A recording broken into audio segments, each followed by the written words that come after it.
Photo टाका. Show off जास्त आहे भक्तीचा. अंतरंगामध्ये भक्ती कमी, पण त्याचा दिखावा जास्त आहे त्या भक्तीचा. आणि अशा भक्ताला ते म्हणतात विभक्त. जो भक्त नाही आणि भक्तीपासून जो तुटला गेलेला आहे तो आहे विभक्त.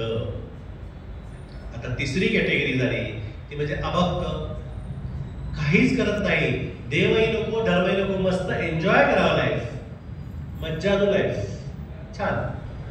छानपैकी जावं, कुठे फिरावं, मस्तपैकी खावं प्यावं, चांगले कपडे घालावे, सगळं हे बघावं, नाटकं बघावी, ते करावं.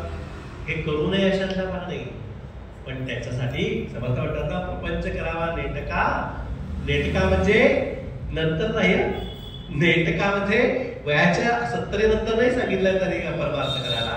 पण परमार्थ लागाय विवेका, प्रपंच नेटका करावा तेवढा पुरताच करा. त्याच्यात किती मन गुंतवाल. परमार्थ थोडा तरी काहीतरी साधा, मग लागावे परमार्थ विवेका. परमार्थाचाही करावा. असा जो भक्त असतो ना, अभक्त त्याला म्हणून त्याने संज्ञा दिलेली आहे. अभक्तपणा म्हणजे काय, काही कळायला नको.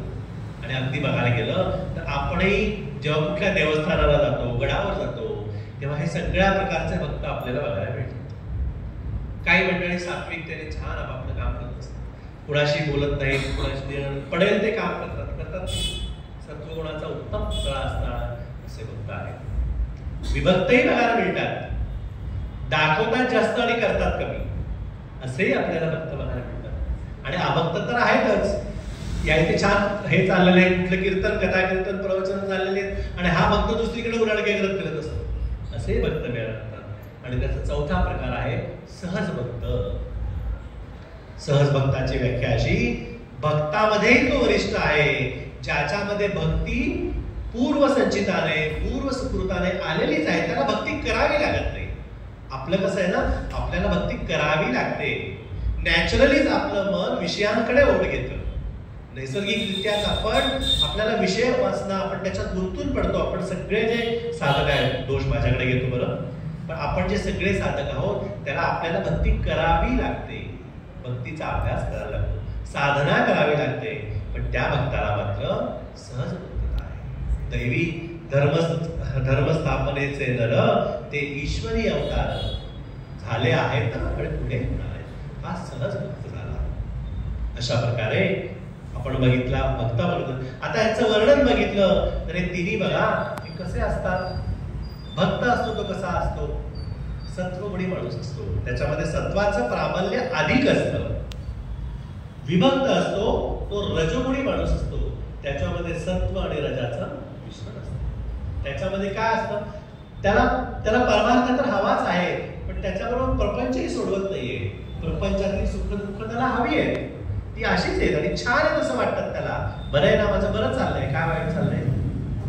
त्याला प्रपंचही हवा असतो, परमार्थही हवा असतो. ही झाली रजोगुणी माणसाची लक्षण. आणि अभक्त म्हणजे उत्तम तमोगुणी माणूस आहे. कशाला करायचं आहे, 4 जण जर परमार्थाला जात असतील तर त्याला खेचून मागे घेऊन येणार. कशाला पाहिजे परमार्थ. हा झाला अभक्त माणसाचं लक्षण. आमचे स्वामी सांगतात सत्वगुणाचा पूर्णपणे त्याच्यामध्ये वाव पाहिजे, सत्वगुणी पाहिजे, ठीक आहे. रजोगुणाचा आविर्भाव पाहिजे, नुसता रजोगुण दाखवायला पाहिजे. थोडक्यात सांगायचं तर राग कसा पाहिजे, राग इथपर्यंत असावा, रागाचा आविर्भाव असावा. राग कधी खाली उतरू देऊ नये. राग जरी इथलं खाली उतरला ना तर तुम्हाला साधक आहे. म्हणून त्या रागाचा किंवा रजोगुणाचा आविर्भाव असावा आणि तमोगुणाचा अभाव असावा. परमार्थात तमोगुण चालत नाही. परमार्थात कुठल्याही प्रकारे तमोगुण चालत नाही. पण आता असं होऊ शकतं का, आपण सगळेच जगतो, जगताना आपल्याला हे तिन्ही गुण घेऊनच आपण जगतो. आपल्यापैकी फक्त एकाचा कुठला तरी गुणांचा प्रादुर्भाव आपल्याला जास्त असतो. पण वेळ प्रसंगी आपल्याला तमोगुण पण दाखवायला लागतो. आज रस्त्याने चालताना तुमची कोणी छेड काढली, महिलांची छेड काढली, तुम्हाला उगाच मारलं तर काय तुम्ही त्याला डोस देत बसणार तुम्ही. त्याला जोडूनच काढला पाहिजे, त्याला हाणलाच पाहिजे. तो तमोगुणच आहे. पण त्या वेळेला प्रसंग अनुरूप तो जो तमोगुण आहे तो तुमच्यात प्रकट झाला पाहिजे. एकनाथ महाराजांचं उदाहरण फार सुंदर आहे. आपण ती कथा ऐकलीच असेल की एकनाथ महाराज नदीवर जात होते, 100 वेळा येऊन त्यांच्यावर तुटला, पण त्यांची शांती बंदली नाही. त्यांनी शांती भंगू दिली नाही, शांती ब्रह्मच होते ते. अहो पण याच एकनाथ महाराजांवर जेव्हा युद्ध करायची वेळ आली तेव्हा त्यांनी तलवार घेऊन रणांगणात लढलेले. मग त्यावेळेला त्यांनी 4 येऊन कापूनच काढले असले पाहिजे. मग तो